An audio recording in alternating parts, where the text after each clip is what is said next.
特别到了5月20，准总统赖清德加准副总统萧美琴特别就任，新内阁的团队也当咧准备当中。今仔日赖清德是集合新内阁团队，分析未来施政的理念，也勉励新内阁爱了解民意的需求，才当得到人民的支持。当在地军头部翕相展现新内阁团队的战斗力，我哋康特别高啊为着营造新内阁向心力，新内阁团队测试举办行动创新 AI 内阁新阁7年赢，曾国奎到阳台首先致辞，强调新内阁有真侪特色，包括行动创新、超越党派、性别平权，更加注重专业的团队。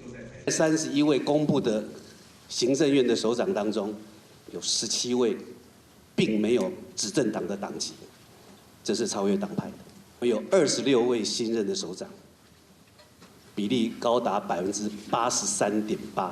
虽然民众关心电价 ，NCC 人事顶期第，也毋过面对媒体追问，新国员拢无愿意受访。准总统赖清德致辞时，强调新内阁目标是行动创新，新内阁有超过一半是无党籍，是向社会出财。毋望新内阁落实国家希望工程，滚向台湾建设，当兵器正做靠山，相信三党无过半未阁是问题。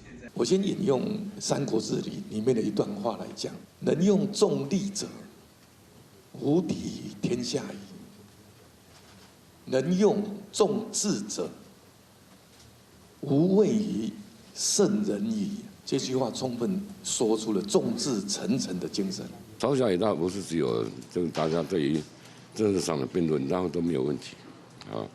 他们现在整个破坏宪政体制嘛，而且没收了宪法。